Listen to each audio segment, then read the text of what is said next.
Welcome to Get Sleepy, where we listen, we relax, and we get sleepy. As always, I'm your host, Thomas. I hope this new week is off to a good start for you. Tonight's story will be read by Simon and was written by Joe. It's the first in a two-part series about a charming family who have a unique perspective on life. The Pocket family are so minuscule in size that they live unnoticed by the humans whose home they occupy. To the Pockets, an ordinary object like a television seems as enormous as a mountain. Very soon, we'll join this charming family, looking on as they navigate a world much larger than they are.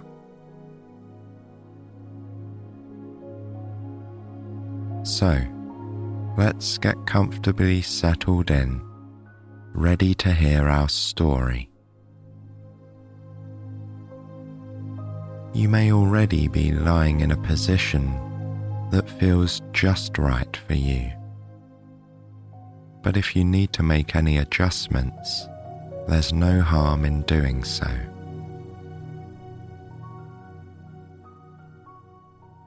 When you're ready, bring your attention to the flow of your breath, in and out of the body. That natural and familiar rhythm that we can count on as our gateway to peace and calm. Just notice the air as it enters the nostrils, feeling that very subtle sensation of coolness on its way in. And then sense the warmth of the air as it flows back out with the gentle release.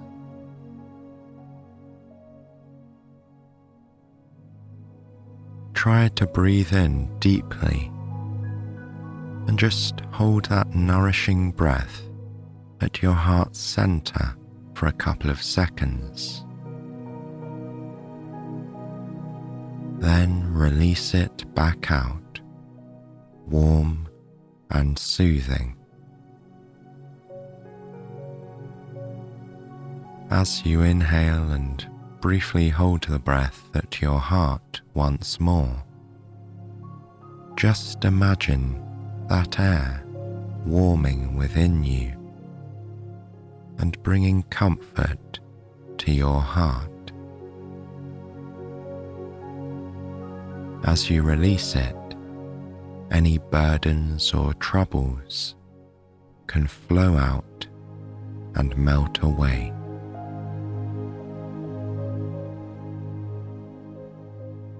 Because our breathing is such a natural process, it's easy to take each inhale and exhale for granted.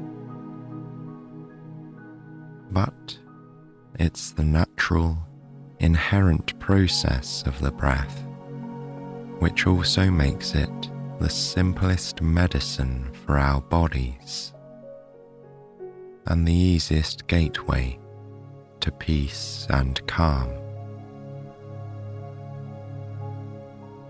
So continue to breathe deeply, holding the peace as it warms your heart,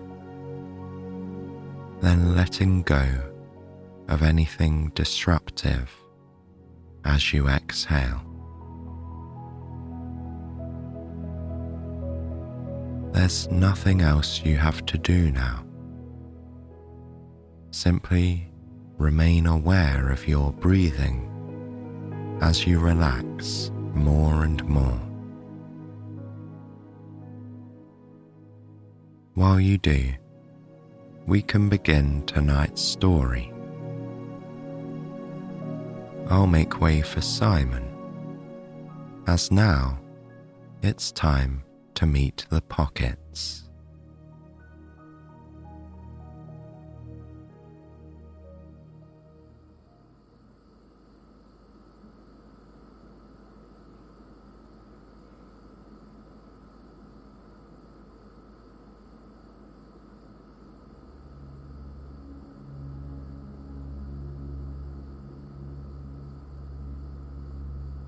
The Pocket family are sound asleep on the kitchen windowsill. They're hidden behind boxes piled high on the counters. They've made themselves very comfortable here, among the cloths and cleaning products. Mr. and Mrs. Pocket, known affectionately as Ma and Pa, lie side by side. They're tucked within the folds of a dusting cloth. Ma is snoring, and every time she exhales, the yellow fabric rises in the air. Next to her, Pa sleeps deeply, an expression of peace and contentment on his face. Nearby, the Pocket children sleep just as soundly. Both Matilda and Joe have made their beds within the wisps of a feather duster. It's so large and fluffy that it's like sleeping on a cloud. Of course, the family don't usually sleep on the kitchen windowsill among cloths and cleaning supplies.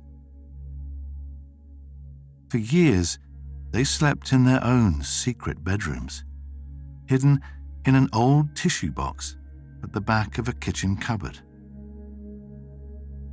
There, they lived in blissful solitude for many years. They rarely ever glimpsed the elderly couple who owned the place, or indeed any humans at all. But last month, the moving van arrived. Every cupboard was cleared out, including theirs, as the elderly couple packed everything into cardboard boxes. All of a sudden, the Pocket family had lost their old home. But they weren't too worried. They saw it as an opportunity for adventure and exploration, and an exciting new chapter in their family story. First, they decided, there should be a temporary move to the kitchen windowsill, while the new human family settled in. It was Pa who chose the windowsill. He thought it might be useful to sleep beside the window and be woken by natural daylight in the morning. This way, they would all be awake early, long before the humans. They'd have the house to themselves for a few hours. They could talk and eat freely, and even wash in the kitchen sink. It would also give them time to move into one of their countless tiny hideouts before the humans were up and about. And that's exactly what the Pockets have been doing over the past month. They've been observing the new homeowners from behind boxes, underneath furniture, and through cracks in the skirting board. Like the previous residents, these new humans are a family of two. They're called the Grangers. There's a mum in her early 30s and a very smiley 5-year-old daughter. The Grangers have many friends, kind people who have spent the last month helping to move furniture, paint walls, and unpack various new objects around the house. According to Matilda Pocket, this is proof that the Grangers are nice people. They must be nice to have so many friends willing to help them out. The rest of the Pocket family agrees. They've overheard conversations between the mother and daughter.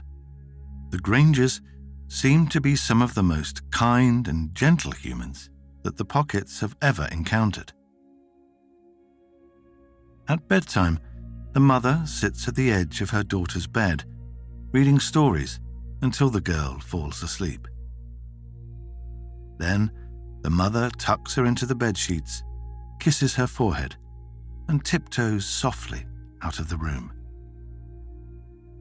The Pocket children are often a secret audience for these bedtime stories. Matilda and Joe sit comfortably on a nearby shelf, resting against the books. They love to listen to these soothing tales. Then, back on the kitchen windowsill, they climb into the cloud-like feather duster and fall asleep. Although the Pockets didn't plan their stay on the windowsill, it actually worked out rather well for them. In many ways, the last month has felt like an extended family holiday. The windowsill is the ideal vacation spot. They've dined like royalty on takeaways left on the kitchen counter, and they've enjoyed access to a constant supply of fresh water from the taps. Their bedding may be unconventional, but it's as soft and comfortable as the sheets in any 5-star hotel. Ma and Pa have grown particularly fond of their velvety dusting cloth with its scents of lemon and lavender. But they all agree that the best thing about their new home on the windowsill is the reason Pa suggested it in the first place. They love the sheer beauty of the light radiating through the window. It's particularly beautiful now at dawn as the sun begins to rise and soft light disperses through the glass. It casts a golden sheen across the family's sleepy faces, warming their skin with its gentle touch. Across the sill, each member of the family begins to stir. They shuffle in their bedding and stretch their arms and legs. Joe is the first to get up. He's the tallest of the bunch. Joe yawns happily, stretching his arms above his head. Then he reaches down towards his toes, feeling the stretch through his back and legs. Finally, he sits down, cross-legged, to admire the sunrise through the kitchen window. It's the kind of moment that anyone would appreciate, watching the sun rising through a clear blue sky. But having spent a lifetime waking in the back of a dark cupboard, Joe particularly appreciates this view. So do the rest of the Pockets, who soon come to sit beside him. Recently, this has become their morning ritual. They climb out of bed, sit facing the glass, and look out at the sunrise. Together, they watch as the massive orb of golden light slowly inches upwards in the sky. It gradually reveals the natural beauty at the back of the house. There's a rectangular lawn bordered by rose beds with a stone fountain at its center. Beyond the grass stands a typical wooden shed, painted the same chestnut red as the fence that encloses the space. To human eyes, it seems like an attractive yet ordinary garden. But the tiny people on the windowsill see it differently. Through their eyes, everything is elevated in size and grandeur. The garden becomes a kingdom, protected by the soaring fences that stretch up towards the sky. The shed is like a massive royal palace, a vision of chestnut-red magnificence, shimmering in the sunlight. And in front of the palace, there are the royal gardens. It's a vast landscape of emerald countryside, flanked on either side by rose bushes as tall as trees. They look like an enchanted forest, its canopy sprinkled with ruby-like blooms. It's a spectacular sight. And what stands out above all else is the garden's most recent addition, the ivory fountain at its center. At the top, water spills from the tip of a beautiful stone pineapple, cascading downwards into a large, round basin. This basin allows the water to spill over its sides, flowing into an even larger pool below. It's a feast for the eyes. For the pockets, this splendid fountain looks enormous, like an Egyptian pyramid. This morning, the pockets sit by the window and admire the fountain, meditating on its sound. To human ears, it's a calm, trickling sound. But to the pockets, it's a series of magnificent, gushing waterfalls. The fountain is like their very own Niagara Falls, right outside the window. As the sun rises, patterns of light bounce on the water, resembling sparkling diamonds. The sight is so beautiful that Pa feels inspired. Turning to his wife and children, he says that even after they leave the windowsill, he hopes they'll return here often. Once the sun has risen, the family slip down from the sill, one by one, making their way past the kitchen sink.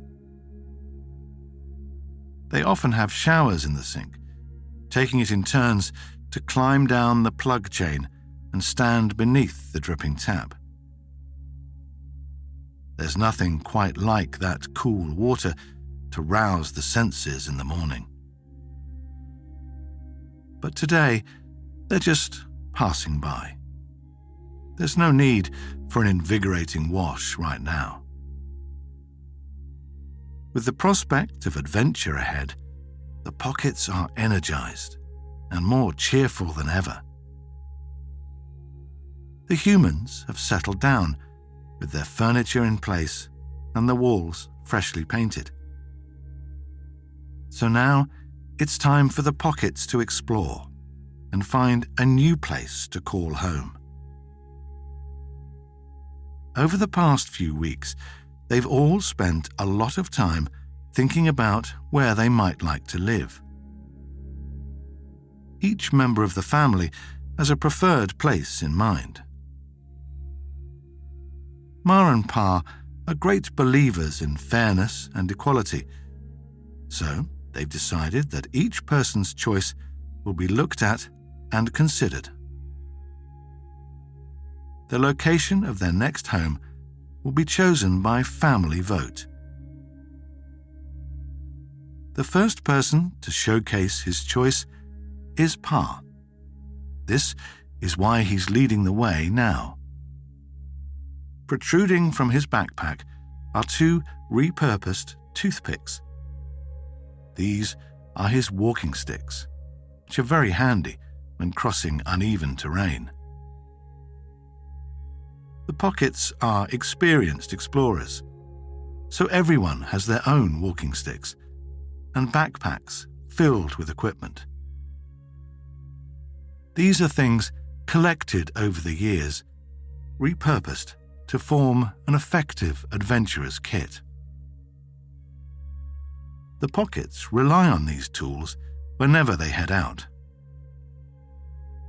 For instance, their climbing ropes are a combination of knotted string, safety pins, and picture hooks. Thanks to these ropes, they've managed to scale every surface, no matter how tall or wide, smooth or rocky. Right now, the Pockets resemble a group of expert hikers, but instead of striding through the countryside, they're crossing marble worktops. As they journey through the kitchen, they weave in and out of spice racks and sugar bowls. Then, after traversing the perimeter of the sink, they step onto the electric oven top. It's as smooth as an ice rink, so they hold hands, forming a chain to stay upright. Their movements become smooth and effortless, and they glide across the glassy surface like a professional ice skating team. This feels wonderful, more like flying than walking. Everyone is delighted when Pa turns around at the cooker's edge and leads them back out onto the glass. They twist and twirl, moving so gracefully that you'd think they were one person, not four. All of the Pockets beam from ear to ear, even as they leave the cooker and make their way towards Pa's chosen place. They've almost arrived. Now, they pull out the climbing ropes and ascend the microwave, with Pa leading the way. Then, once they're all standing on top of the microwave, Pa throws his rope upwards. It goes up through a rectangular gap in the base of the cupboard above them. Pulling on the rope, Pa checks that the picture hook at the other end is fixed firmly into place. Then he climbs up the rope until he's inside the cupboard and waits for the others to join him. For the rest of the family, this cupboard seems a little unusual. It's the first time they've seen one with a giant mechanical device inside it. This is the humans' boiler, Pa tells them. It provides the heat that keeps the house nice and warm. He leads them behind the machine to a spot where balls of cotton wool have been laid out like a sofa and chairs. At Pa's suggestion, the family sit down, their tiny bodies sinking into the snug fabric of the cotton wool. Instantly, they're struck by the coziness of this place and the blanket of warm air around the boiler.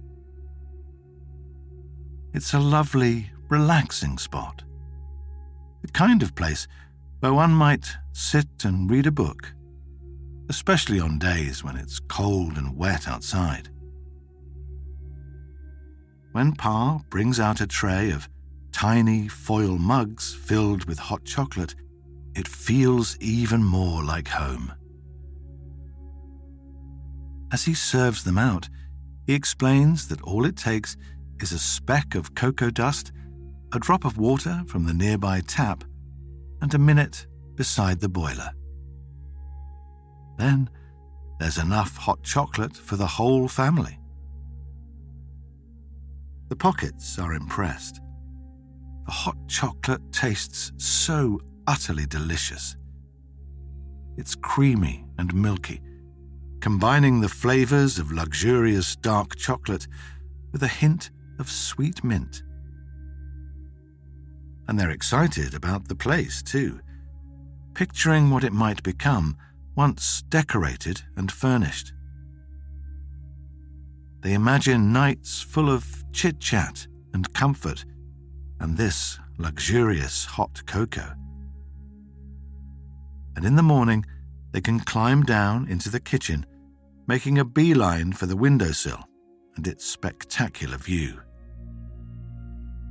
How wonderful it would be, sitting together every morning to admire the beauty of the waking world. The whole family are enthralled by this warm and cozy space. But once the cups are empty, they're ready to journey on. Ma leads the group now. She throws the climbing rope downwards, catching the hook on the leg of a kitchen chair. Using a toothpick, she secures herself to the rope.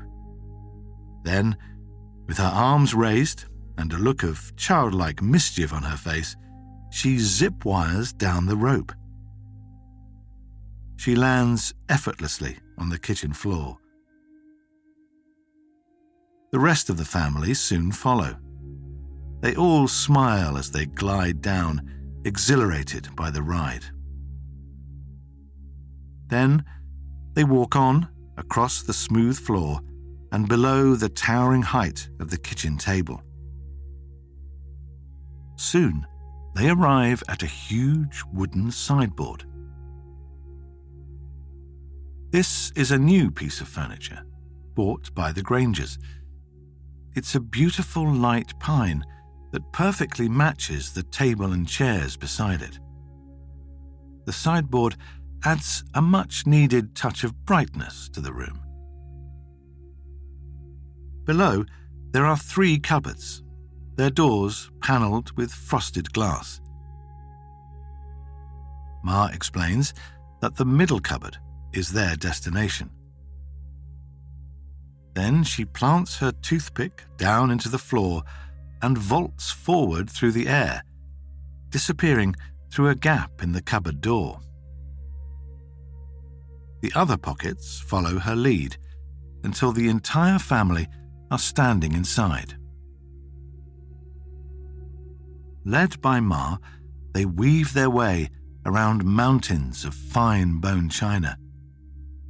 There are plates, bowls, teacups, and saucers.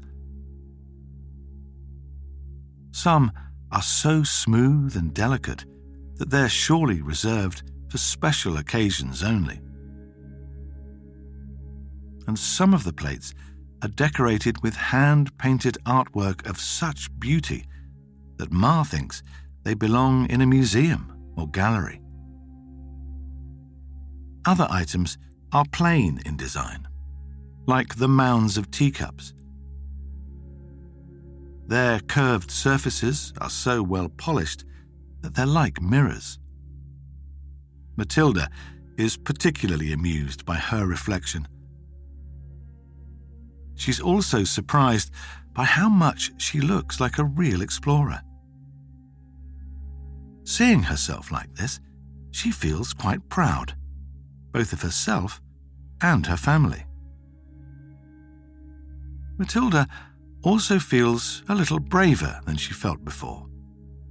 Although she's the youngest and smallest in the family, she feels she can stand and walk a bit taller now, with the confidence of an intrepid adventurer. This moment is just one of many happy surprises for Matilda.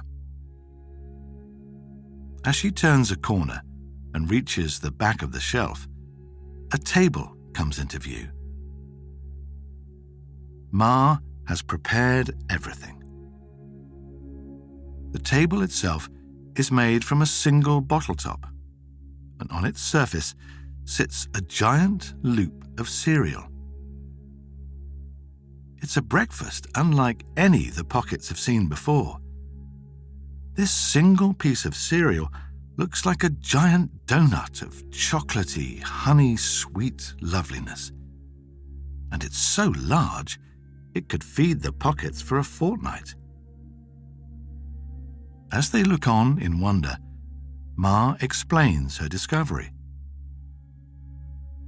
It seems that the little human girl eats cereal for breakfast every day.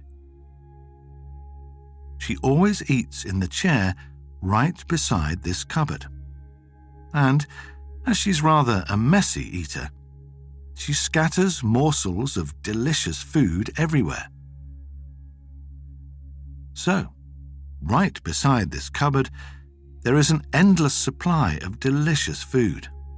And not only at breakfast time, but at lunch and dinner too. The Pockets sit down around the table, their bellies rumbling at the sight and smell of the food.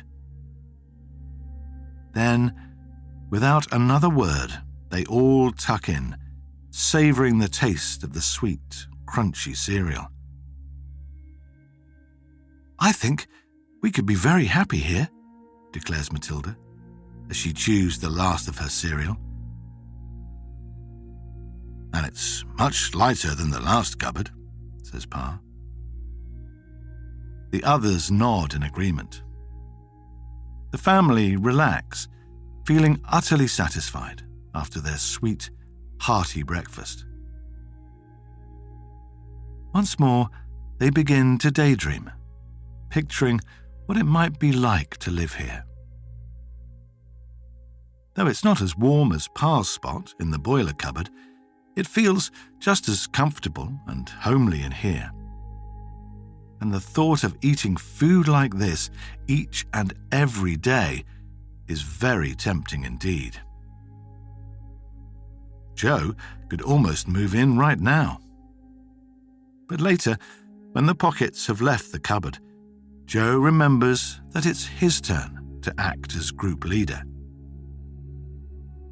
He springs into action, leading the group back across the kitchen floor. Daylight fills the kitchen now. It's mellow and golden like the light at sunrise, but visibly brighter. In some places, the floor is speckled with patterns of sunshine, reflected through the window.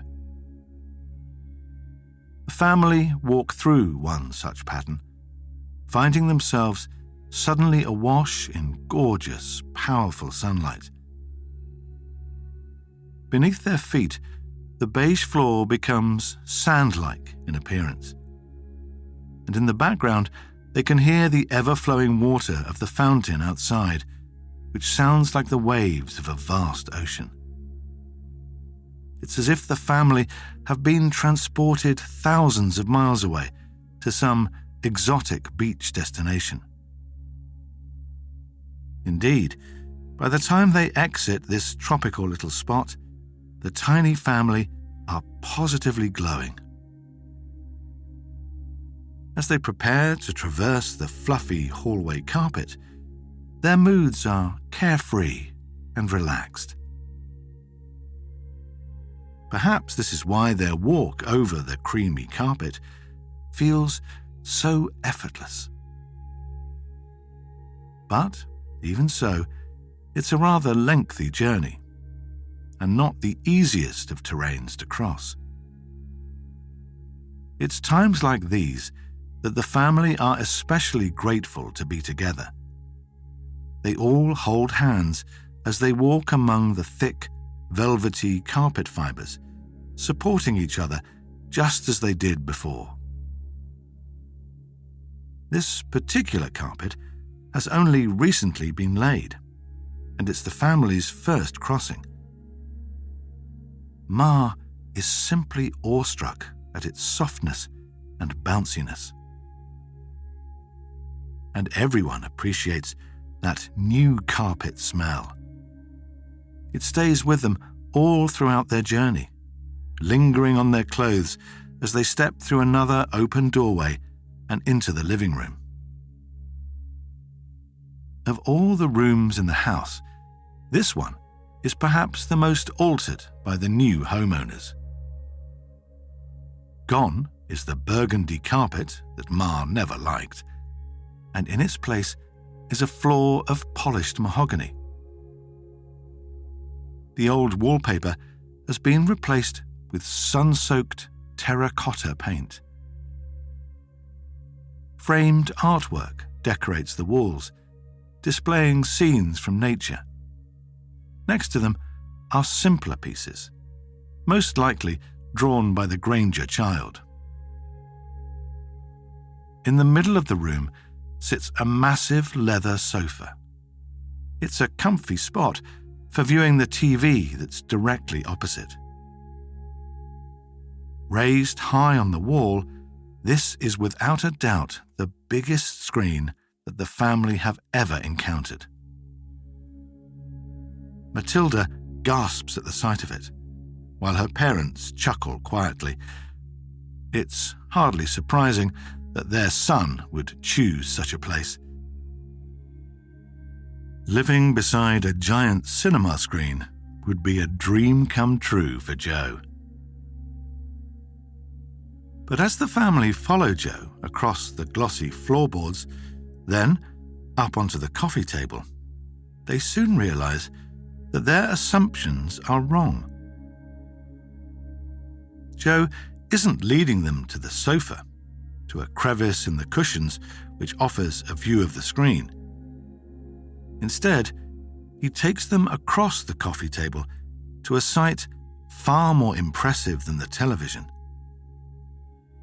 There, in the center of the table, sits a large rectangular fish tank, teeming with life.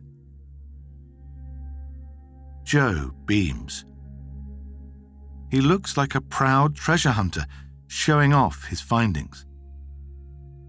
Then he strolls across the table towards the tank and invites his family to sit down within the indentation of a decorative panel on the table. It's a great spot for the pockets. This little space is deep enough for them to remain hidden and slanted at the perfect angle to take in the tank. As the family sit side by side, they examine the marine and plant life in the vast aquarium. There are chunks of driftwood twisting beautifully in different directions, with fish of every color fluttering through the branches. Even the tiniest fish seem enormous, and each one has its own unique mixture of colors and patterns. One fish in particular is a striking shade of red and has large, petal-like fins. Joe explains that he has named this fish Rose.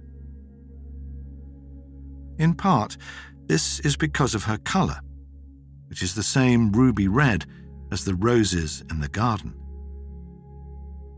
And the way she moves also reminds him of rose petals.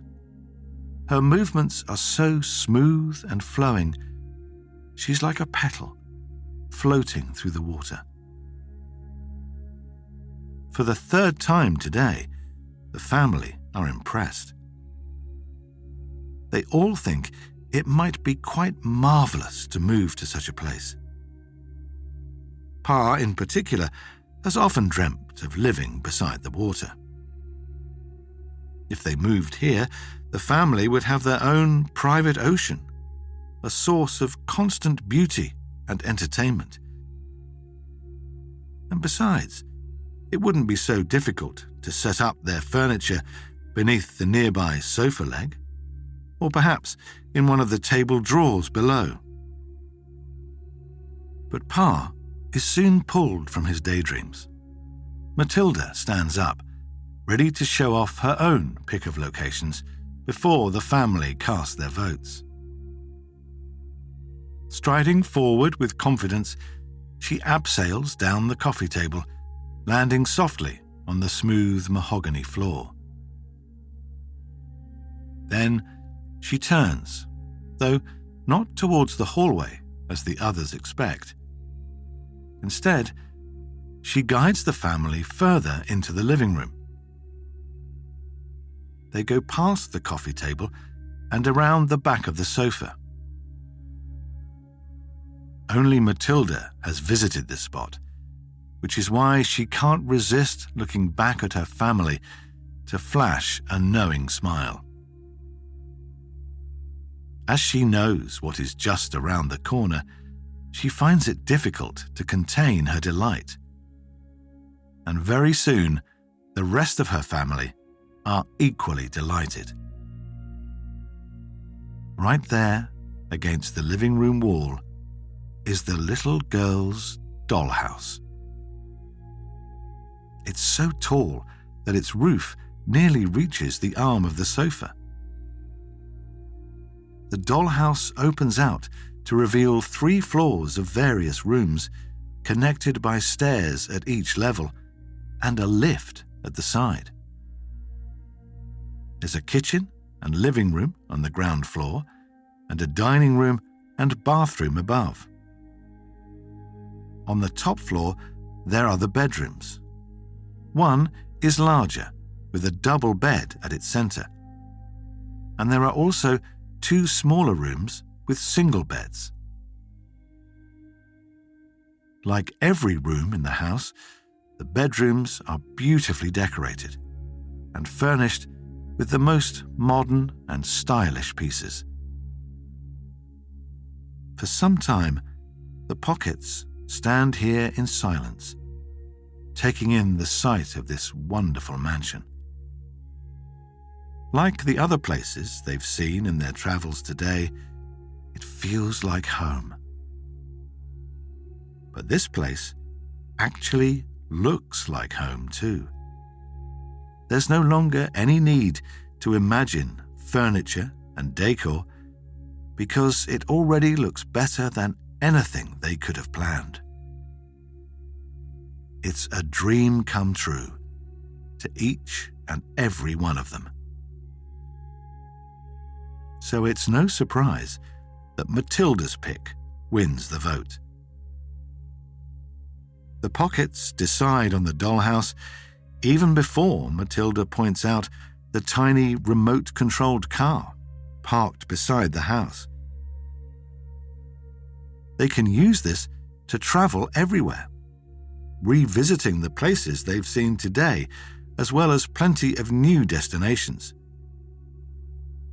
Whenever the mood strikes, they might visit the fish tank or the fountain, or stop to sunbathe on the kitchen floor. They can fill the car boot with cereal loops, cocoa, and various other delicacies before returning home to their very own dining room. And when it's time to go to sleep, Matilda and Joe can climb into their very own beds. Here, they'll listen to a soothing bedtime story read by their parents. And then, when Matilda and Joe are fast asleep, Ma and Pa will tiptoe out of the room, leaving the children to dream of new adventures.